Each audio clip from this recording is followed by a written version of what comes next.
제가 오늘 얘기하려고 하는 게 황골 탈퇴인데요. 우리 나이 드신 어르신들은 전부 아실 거예요. 뼈를 바꾸란자 뼈골자니까 뼈를 바꿔버리고 태, 어머니 태 있죠. 내가 태어난 태를 탈퇴 그냥 빼내버린다 그 말이니까 온통 몸 전체를 다 바꿔버린다. 내 사고방식을 머리부터 뼛속까지 다 바꾼다, 그런 얘기거든요. 원래 중국에서 나온 한자 성어죠. 황정견이라는 사람이 만든. 근데 이것을 근대적인 용어로 바꾸면요, 패러다임의 전환입니다. 패러다임의 전환이란 말이에요. 패러다임 시프트란 말이에요. 패러다임 시프트라고 하는 것은, 패러다임은 자기의 사고의 틀, 세상을 보는 눈, 이것을 패러다임이라고 그럽니다. 세상을 보는 눈, 그 다음에 자기의 사고의 틀.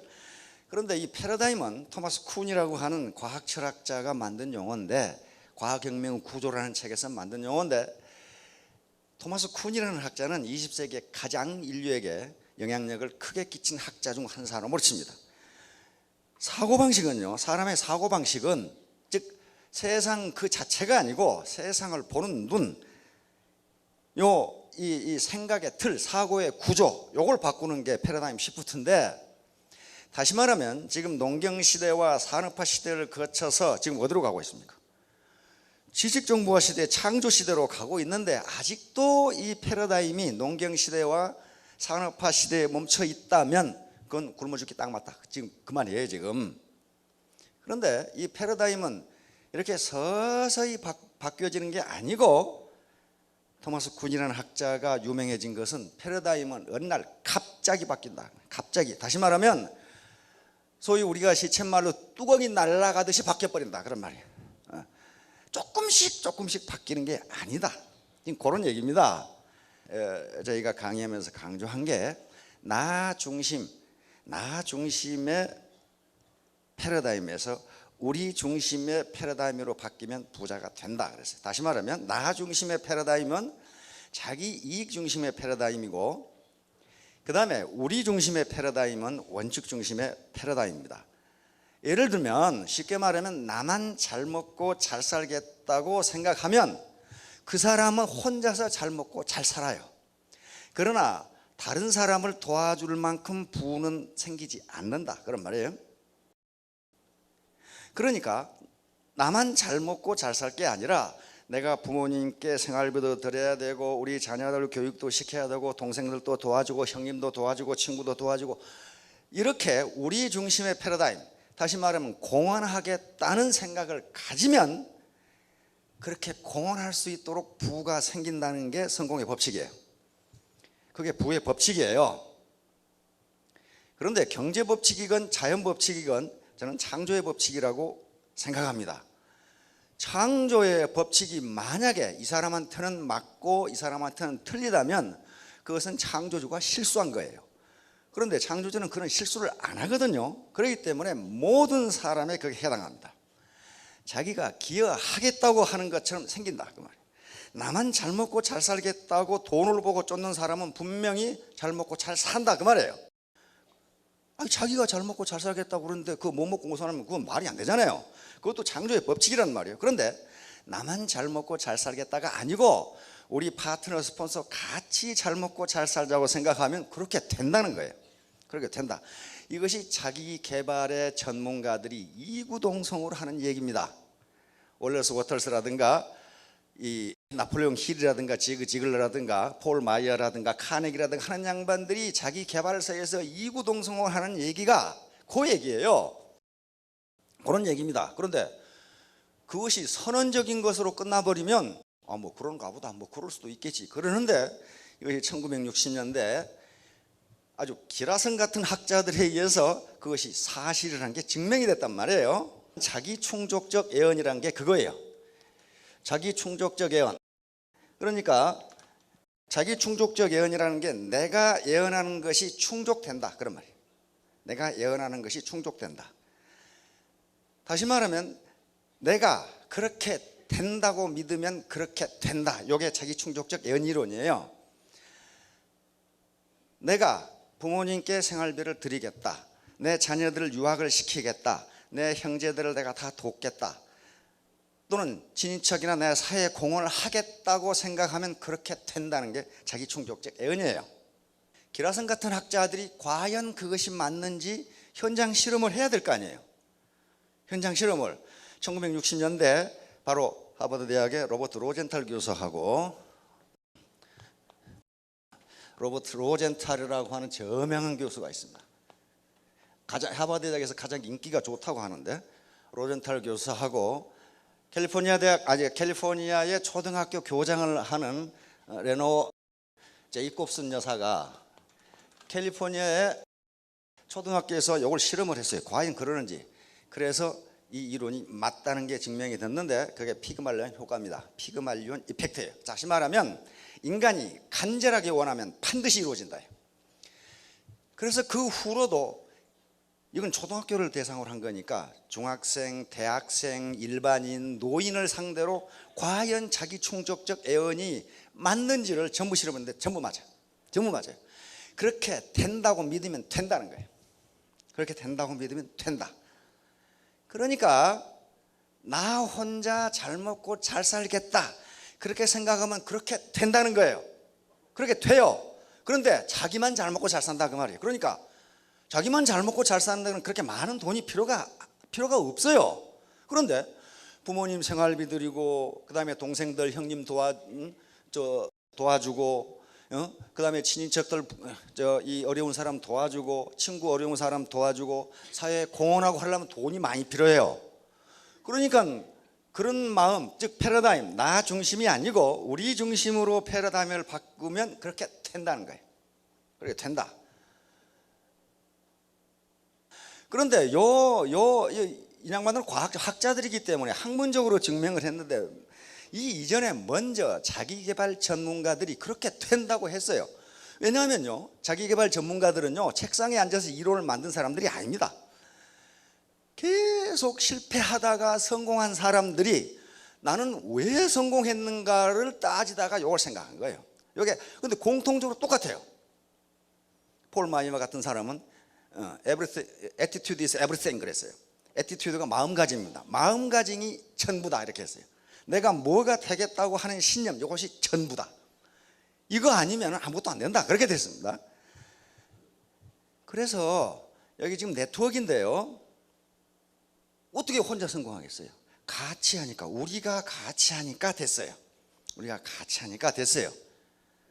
그러니까 네트워크에서 뭐 이 3년 만에 1,000만 원 소득이 된다, 또 5년 만에 무슨 뭐 2억 소득이 된다, 이게 혼자 힘으로는 도저히 불가능합니다. 자, 그러면 환골탈퇴하는 게 쉬운 일이 아닌데, 자기 큐티클, 다시 말해 껍질을 벗어버리는 건데, 이게 패러다임 시프트예요.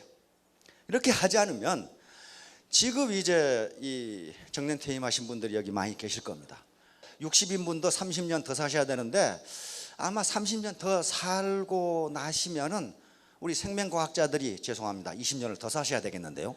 이렇게 될 거라고 지금 이렇게 될 거란 말이에요. 그러면 지금 아무리 환갑이 넘으셨더라도 낡은 발톱과 낡은 부리와 낡은 날개를 뽑아버리고 새 것으로 하는 거, 이게 환골탈퇴예요. 이게 패러다임 시프트예요. 세상을 보는 눈, 지금은 농경시대나 산업화 시대가 아니라 그 말이에요. 지식정보화 시대고 창조시대, 벌써 지식정보화 시대를 넘어서 창조시대로 가고 있다고 얘기를 해요. 창조시대라는 것은 창의성이 아니고서는 루틴한 방법으로는 살아갈 수가 없다, 그런 얘기거든요. 그런데 그렇게 세상이 그렇게 변하는 것이 지금 여기서 논하는 것은 옳으냐 그르냐의 문제가 아니에요. 현상이 그렇다는 거예요. 그러면 자기가 세상을 바꿀 수 없으면 세상에 적응하지 않으면 안 돼요. 안 그러면 낡은 발톱으로 그냥 죽든가. 그런데 그렇다면 그 인생이 아무런 의미가 없잖아요. 그렇게 되는 것은 자기 주변 사람들, 자기 가족, 즉 자기 부인이나 남편에게 도리가 아니고 자식이나 부모에게 도리가 아니에요. 뭔가 지금 바꿔서 환골탈퇴를 해서 새 출발을 해야 된단 말이에요. 그러면 왜 우리가 환골탈퇴해서 다시 30년, 40년, 50년을 더 살아야 되는가? 우리 도대체 대한민국의 현실이 어떤가? 우리 대한민국은 세계 12대 경제 대국이지만은 국가는 그렇지만은 개인은 어떤가 하는 얘기예요. 개인은 어떤가? 자, 한번 보도록 합시다. 자, 자수성가한 부자의 충고. 어떤 책을 읽다가 자수성가한 부자가 이런 말을 해놨어요. 그래서 이야, 이거 맞다. 한번 봅시다. 왕년에 공부 좀 했다고 편한 일자리만 찾아다녀서는 안 된다. 현재가 어떻고 미래가 어떨 것인가를 생각해야 돼. 그럼 평생 월급쟁이 신세를 면치 못한다. 돈은 남들이 꺼리는 일을 하는 데 따르는 보상이다. 이거 꺼리잖아요. 그런데 분명하게 얘기하는데 나는 이 일이 옳다고 생각한다. 네가 뭐라고 하건 옳다고 생각한다. 너도 언젠가는 그렇게 생각할 것이다. 그렇게 생각하세요. 젊은 사람들이 그저 편하고 안전한 일만 하려는 걸 보면 한심해 죽겠다. 이건 스스로 이 사람은 고등학교도 못 나온 사람이에요. 그런데 아주 거부가 됐는데 남이 꺼리는 일을 했다 이 말이에요. 자기는 그러니까 자기 손에 진흙을 묻힐 각오를 했다는 거예요. 그래서 그렇게 한 보상으로 나는 부자가 됐다. 근데 전부 무슨 말이지 대학 간다고 입시학원에서 달달달 뭐 외우고 있는 사람들이 나중에 사회성이 전혀 떨어지더라. 그래가지고 전부 월급쟁이만 하려고 그러니 그래가지고는 평생 월급쟁이 신세를 면치 못한다. 지금 그런 얘기예요. 물론 월급쟁이가 나쁘다 그런 얘기가 아닙니다. 조직에 들어가서 경험을 쌓고 조직이 어떻게 돌아가는지 리더십을 쌓고 하는 것은 굉장히 중요한 자산이지만은 평생 그 일만 해가지고는 부자 되기는 글렀다 그런 말이에요. 자, 장수시대의 도래입니다. 이게 지금 OECD에서 내놓은 통계인데 한국 어디가 있어요? 여기가 있어요. 다시 말하면 우리 노령 세대의 소득이 근로세대의 소득의 60%도 안 된다. 팍 떨어져 버린다. 왜? 사회보장이 안 돼 있어서 그래요. 그러면 정부는 사회보장 해주기 싫어서 안 하느냐? 정부 재정이 부족한데 그걸 어떻게 해줘요? 방법이 없는 거예요. 지금 현재 우리나라의 실질 은퇴 연령이 70.3세예요. OECD에서 두 번째입니다. 우리나라 노령들은 상당히 힘들게 사신다 그런 말이에요. 실질 직장에서 쫓겨났느냐 은퇴했느냐 안 했느냐 그 얘기가 아니고 은퇴하더라도 놀면서 여생을 보낼 수가 없다. 70.3세까지 일하지 않으면 먹고 살기 힘들다 그런 말이에요. 지금 OECD 발표한 겁니다. 그러고 보니까 65세 이상 소득 빈곤율이 OECD 최고다. 다시 말하면 노령연금이 생활을 유지하기에 턱없이 부족하다. 이건 여러분 국가가 나쁘다 좋다 얘기가 아닙니다. 재정이 없어요. 지금 고령자 취업이 29%에 이르는데 이게 OECD 평균은 12%예요. 그런데 우리는 29%의 노인들이 일하고 있다 그런 말이거든요. 그런데 아주 더더욱 한심한 것은 우리나라 청년 근로활동 인구가 25.5%밖에 안 돼. 노인들은 29%를 일하는데 청년들은 25%밖에 일하지 않는다 그런 말이에요. 지금 왜 이러느냐? 우선 군대 가버려. 군대 가잖아요. 그 다음에 대학 가버려. 대학 진학률이 OECD 최고예요. 미국이 대학 진학률이 높은데 미국보다 더 많아요. 우리는 80%. 전부 10명 젊은 사람 10명 중에 8명은 지금 대학에 가 있다 그런 말이에요. 대학에. 그리고 대학에 없는 놈은 군대 가 있다 그 말이에요. 그 다음에 요즘 대학을 4년 만에 졸업하는 것은요 그건 아주 굉장히 희귀한 동물이에요. 취직이 안 되니까 중간에 어학연수 간다 어디 가다 다 가고 6년 7년 8년까지 걸린 놈이 있어요. 대학 졸업하는데. 그러니까 젊은 사람들이 전부 다 군대 아니면 군대는 갔다 와야 돼. 그래도 대학에 가 있어요. 그 다음에 학원에 가 있어. 지금 사법고시 준비하는 사람이 10만 명이에요. 한갑이 넘은 부모가 뒷방에 구르고 있는 30대 아들을 먹여주고 재워주고 옷 입혀주고 용돈 주고 그러고 앉아있어요. 그러니까 평생 벌어가지고 아들 뒷바라지나고 다 들어가고 나중에 거동이 불편할 때 보니까 아들놈들은 지 호구지책도 못해. 아들놈들이 나빠서 그런 게 아니고 그래서 노인 빈곤율이 이렇게 올라가 버린 거예요. OECD나 이런 서구에서는요 18살 먹으면 쫓아내버리죠. 18살 먹으면 18세 생일잔치를 제일 거창하게 해주거든요. 왜냐하면 내일 쫓아낼 거거든. 지금 내일 쫓아낼 거거든. 무지무지 거창하게 해줘요. 쫓아내버려요. 자, 그런데 우리 문화가 나쁘다 그런 말 아닙니다. 이건 온정주의 문화가 강하게 남아있기 때문에 강하게 남아있으니까 노인 빈곤율과 이게 관계가 있다고 국가연구기관에서 얘기를 지금 하는 겁니다. 자, 요게 이제 KDI에서 그러면 이걸 어떻게 해야 되느냐? 평생 교육제도 확립, 일자리의 질을 고려한 고용의 증대, 빈곤층에 도움이 되는 조세와 공적 이전 및 공공서비스, 공정거리원층. 말은 무지무지하게 좋은데요, 이거 어느 하나 될 것이 없어요. 나도 이런 소리는 해. 이런 소리는 하는데 이게 무지무지 어려워요. 다시 말하면 부자들에게 세금을 더 많이 걷어서 노인들에게 돌려주자, 지금 그런 얘기거든요. 근데 그게 쉬운 일이냐.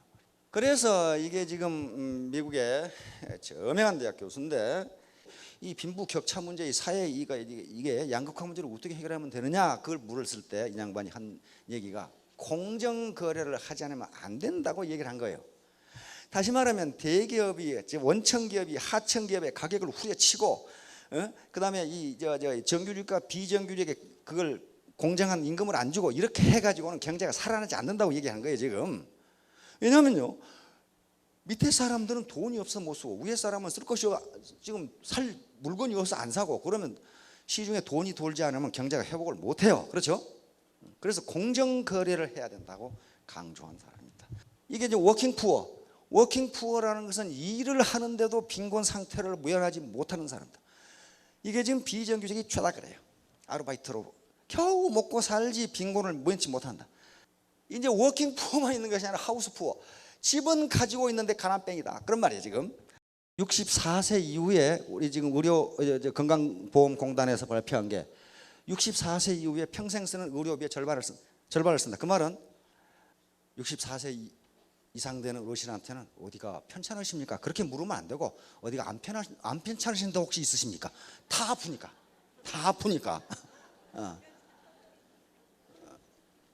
그러니까 이때 의료비가 가장 많이 들어가는데 소득을 어떻게 할 거냐 하는 문제가 생긴다. 자, 이제 노후 생활비 조달인데 그럼 어떻게 해야 되느냐? 우리가 소득을 크게 두 가지로 나눌 수 있습니다. 이것은 소득 획득 방법 가지고 제가 그냥 분류한 겁니다.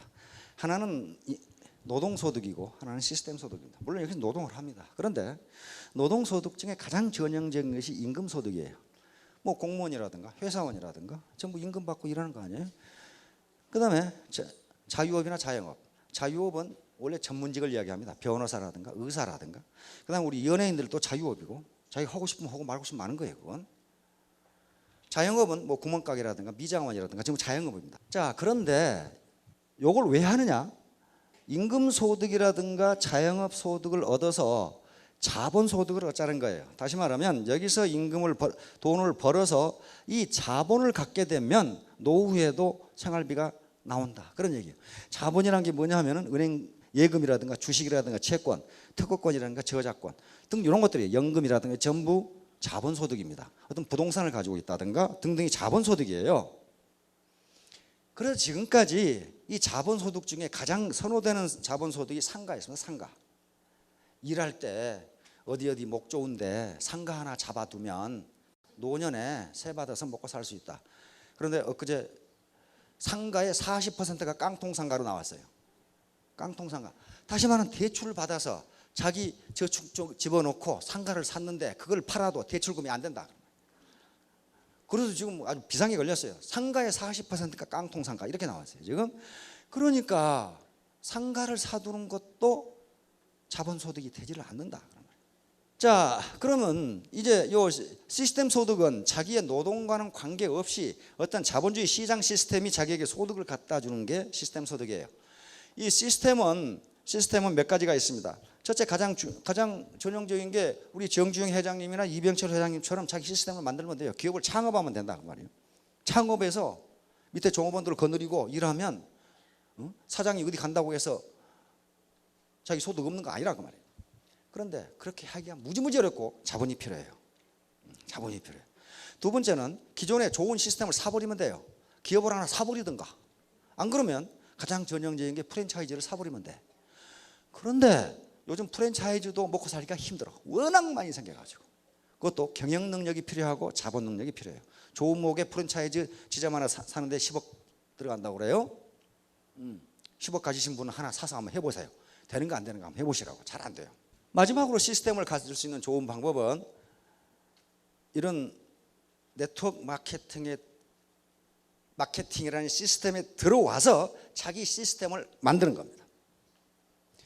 지금까지 이 시스템을 가질 수 있는 세 가지 방법 외에 다른 방법을 내가 못 찾았어요. 혹시 다른 방법이 있으면 한번 찾아보세요. 그런데 서민이 할 수 있는 유일한 것이 기존의 시스템에 들어와서 자기 시스템을 만드는 방법밖에 없어요. 그래서 자기가 자기 시스템을 얼마나 크게 만드느냐에 따라서 소득이 결정됩니다. 그건 누구 탓할 수도 없어요. 시스템이 들어오느냐 안 들어오느냐 하는 것도 자기 마음이에요. 이건 평양감수도 자기 싫으면 그만이라고. 그래서 이제 황골 탈퇴를 해야 되는데 사회적 인식이 그렇게 좋지 않고 국민들이 비우호적인 시각으로 보니까 그래서 황골 탈퇴가 필요한 거예요. 당신이 뭐라고 하건 내가 하는 일은 옳다. 황골 탈퇴는 바로 지동설을 천동설로 바꾸는 거, 천동설을 지동설로 바꾸는 거 똑같아요. 자기가 제 손으로 벌어서 노후를 준비하지 않으면 앞으로 40년을 어떻게 사실 것이냐, 이런 문제가 나옵니다. 이 국가가 아주 큰 고민이에요. 이 패러다임의 전환, 세상을 보는 눈, 이 사고의 틀을 완전히 바꾸지 않으면 이 짓을 못한다. 동물의 탈피. 동물도 어느 곤충 같은 거 껍데기 허물 벗죠. 뱀이라든가 무슨 매미라든가 허물 벗죠. 허물을 벗지 않으면 큐티클이라고 하는 건데 그 생명체가 크지를 못해요. 그대로 말라 죽어. 큐티클은 커지지를 않는답니다. 커지를 않기 때문에 그걸 벗어버려야 돼요. 인간은 허물을 벗지는 않습니다. 허물을 벗는 인간도 있습니까? 인간은 죽은 세포가 때라는 형태로 버려지니까 허물을 안 벗어요. 그런데 전부 무슨 허물을 벗어야 되냐면 이 사고방식, 패러다임의 허물을, 큐티클을 벗지 않으면 이 짓을 못한다. 그런데 너무 성급하게 생각하지 마시라. 이소부가의 황소처럼 커지려다가 배 터져 죽은 개구리 이야기가 나오죠. 아들, 딸 개구리가 보니까 옆에 황소가 무지무지 큰 게 있거든. 아빠도 저렇게 커질 수 있어요? 아빠가 가만히 보니까 자기 배가 쭈글쭈글 하니까 바람만 집어넣으면 커질 것 같거든. 계속 바람 집어넣다 배 터져 죽었다. 그 말이거든. 부자는요 어느 날 갑자기 되지 않습니다. 반드시 그 과정이 필요해요. 고생하는 과정이 필요하다. 3층만 원하는 사나이. 마찬가지 어떤 사나이가 옆집에 3층 집을 짓는 거 보니까 무지무지 좋거든. 그러니까 목수한테 나도 하나 지어주라 그랬어요. 그러니까 목수가 오케이 하고 집을 짓는데 이 자식이 1층을 짓고 자빠져서, 그러니까 이 사람아 나는 3층이 필요하지 1층은 필요 없다 이게. 그러니까 목수가 아니 3층을 지으려면 1층부터 지어야 되는데 그건 자네 생각이고 나는 3층이 필요하니까 3층만 지으라 이게. 그러니까 천리길도 한 걸음부터 가야 되는데 뱁새가 황새 걸음을 치면은 가랑이가 찢어진다고 그랬어요. 근데 뱁새가 황새 걸음을 치려면은 뭐가 길어져야 됩니까? 다리가 길어져요. 레그가 길어져야 돼요. 레그가 길어진 놈이 뱁새 걸음 못 쳐요. 또 그건 또. 그러니까 우선 뱁새가 처음에 시작하면 뱁새입니다. 황새 걸음 치려고 하다가 가랑이 찢어 죽지 말고 레그를 키우라는 거예요. 다리를 키우면 자연히 황새 걸음 되게 돼 있어요. 되게 돼 있습니다. 샤워장에 바보. 이것도 마찬가지예요. 샤워장에 들어가서 수도꼭지가 중간으로 맞춰져 있으면 수도꼭지를 틀리면 처음에 찬물이 나와요. 그럼 조금만 참으면 따뜻한 물이 나와. 근데 참지 못하면 차다고 확 뜨거운 데로 돌리면 어메 뜨거라 하고 또 이제 뜨거운 물이 나와요. 그러면 또 확 돌리면 또 찬물이 팍 나와요. 이걸 샤워장에 바보라 그래. 조금도 못 참고 이랬다. 그런 사람 많아요. 우리 쪽으로 오면은 판매사 금방 시켜줄게. 그러면 그쪽으로 간 놈이 있죠. 그러다가 또 마음에 안 들어 그러면 또 저쪽으로 가. 이렇게 왔다 갔다 하는 사람은요 그 샤워장에 바보예요. 구르는 도루는 이끼가 끼지 않는다고 그랬습니다. 서양 속담인데 그 말은 직업을 자꾸 바꾸면 돈이 생기지 않는다 그런 말이에요. 그러니까 이것은 사실 노벨상을 받았던 밀턴 프리드만 교수가 정부의 재정정책, 정부의 경제정책을 비판하면서 하는 얘기입니다. 불황이면 돈을 왕창 풀고 그러면 또 얼마 후에 인플레이션이 되고 인플레이션이 되면 돈을 또 왕창 조이고 그러면 또 다시 경기가 보람으로 빠지고 이 짓거리 하지 말고 내버려 두라 이게. 내버려. 일정하게 룰에 따라서 돈을 풀면은 경기는 그냥 돌아간다. 그 얘기인데 우리에게 딱 맞는 말입니다. 자, 애터미 사업은 등산과 같습니다. 등산할 때 처음에 이 배낭 메고 이 스틱 쥐고 가면 어떻습니까? 짜잘짜잘짜잘 하면서 가죠. 기분 좋게 가죠. 그러다가 한참 걷다 보면 데워요. 그러면 전부 다 입 꾹 닫고 그냥 이렇게 걸어가요. 중간에 가니까 산꼭대기도 안 보이고 맨바우 덩어리고 그런데 산 정상에 올라가면 휴식이 있습니다. 멀리 보여요. 끝까지 속도가 느리건 빠르건 걸어가면 산 정상에 올라갈 수가 있어요. 산이 절대로 지가 혼자 올라가는 게 아닙니다. 그렇죠? 산은 그대로 가만히 있어요. 가만히 있는데 등산을 하는 사람이 중간에 그만두니까 정상에 못 올라가요. 그런데 등산을 하다가 실족하는 것은 거대한 바위덩어리에 걸려서 실족하는 게 아닙니다. 요만한 돌덩어리에 걸려서 실족해요. 마찬가지로 이런 네트워크 사업을 하고 스폰서 이 파트너 관계에서 일을 하는데 무슨 거대한 문제 때문에 그만두는 게 아니고 사소한 얘기, 사소한 자기 이익 추구 때문에 서로 다투다가 내 그 새끼 꼴배기 싫어서 나 안 하겠다고. 그러니까 거대한 산, 거대한 나의 성공이라는 산이 있는데 걸려 넘어지는 것은 파트너 저 새끼, 스폰서 그 새끼 꼴배기 싫다 그만두겠다 이렇게 된단 말이에요. 지금 작은 돌덩어리에 걸려 넘어져요. 그러니까 혹시 내가 작은 돌뿌리가 아닌가 그렇게 생각해 보세요. 그러면 나 때문에 다른 사람이 실족하면 안 된다는, 그러면 자기도 실족하거든요. 자, 그래서 실족하게 하는 것들 이런 것만 없으면은 산 정상에는 휴식이 있고 더 멀리 볼 수가 있습니다.